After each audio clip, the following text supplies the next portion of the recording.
یعنی جو شخص پہلی دفعہ نیکی کرتا ہے،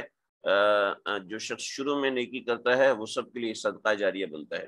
جو شروع میں بزرگوں کا ساتھ دیتے ہیں، جو شروع میں اللہ والوں کا ساتھ دیتے ہیں، وہ اس کا پھل بھی ایسے ہی کھاتے ہیں، زندگی بھر وہ اس کا پھل کھاتے ہیں، تو زندگی بھر فخر سے کہہ سکتے کہ ہم نے اس خدمت میں حصہ لیا۔ جو شروع کے اندر دین کے کاموں میں لگتے ہیں، جو شروع کے اندر نیکی کا کام کرتے ہیں، جو شروع میں لوگوں کے لیے ترغیب کا باعث بنتے ہیں، جو دوسروں کی ترغیب، اس میں مطلب یہ ہے کہ جو شخص بھی ترغیب کا باعث بنتا ہے،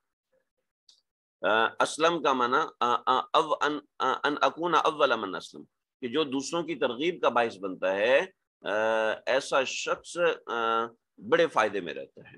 پیغمبران اسلام، یہ جتنے بھی پیغمبر گزرے ہیں، ان سب حضرات کا یہی تو رہا تھا کہ نیکی میں سبقت کرنے والے، تاکہ جب میں نیکی میں سبقت کروں گا تو دوسرے مجھے دیکھ کے نیکی میں سبقت کریں گے۔ تو اسی طریقے سے لوگوں کو دین کے قریب کرنے کے لیے جو لوگ محنتیں کرتے ہیں، کوششیں کرتے ہیں، یہ سب ان پیغمبری کاموں میں شامل ہو رہے ہوتے ہیں، اور بڑے خوش نصیب لوگ ہوتے ہیں جو اس میں شرکت کرتے ہیں، وہ جو اس میں شرکت کرنے کو اپنی سعادت سمجھتے ہیں۔ تو آپ یہ کہیے انی امرت ان اکون اول من اسلم ولا تکونن من المشرکین،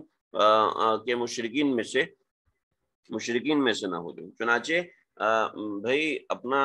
تعاون کرنا چاہیے، جان سے، مال سے، دعاؤں سے، ترغیبات سے، تشہیرات سے، جو دین کے کام کے اندر آپ کر سکتے ہیں۔ دیکھیں کفر ایک گانا بنانے کے لیے کتنی لاکھوں کی محنت کرتا ہے، اور جو دین اسلام کے مخالفین ہیں، ایک سین بنانے کے لیے کوئی ہفتے ہفتے وہ محنت کرتے ہیں، چند سیکنڈ کا سین بنانے کے لیے اتنی محنت کرتے ہیں، اور اتنا پیسہ خرچ کرتے ہیں چند سیکنڈ کا سین بنانے کے لیے کہ اس میں لوگوں کو مزہ آتا ہے۔ اور آخرت کی کروڑوں برس کی، خربوں اربوں پدموں برس کی زندگی بنانے کے لیے ہم کتنی محنت کر رہے ہیں بھائی، اپنی زندگی بنانے کے لیے کتنی محنت کر رہے ہیں، دوسرے کی زندگی بنانے کے لیے کتنی محنت کر رہے ہیں، کتنا مال اس پہ ہم خرچ کر رہے ہیں، کتنی اسٹرگل ہم اس کے اوپر لگا رہے ہیں۔ یہ بڑی اہم چیز ہے۔ دیکھو یہ لمحہ فکریہ ہے ہمارے لیے کہ ڈرامے اور فلمیں بننے کی کثرت ہو رہی ہے، سوشل میڈیا پہ کثرت ہو رہی ہے، لوگ اپنے معاملات کو کر رہے ہیں۔ میں نے چونکہ ابھی مقالہ لکھا ہے آن لائن بزنس کے حوالے سے، میرے سامنے لوگوں کی بہت سی ایفرٹس ہیں، لوگ کتنی ایفرٹ کرتے ہیں اور کتنی ان چیزوں میں پڑتے ہیں۔ تو ہمیں سمجھنا چاہیے کہ ہم اپنے دین کے لیے کتنی محنت کر رہے ہوتے ہیں، دین کے لیے کتنی اپنی کوشش کر رہے ہوتے ہیں۔ تو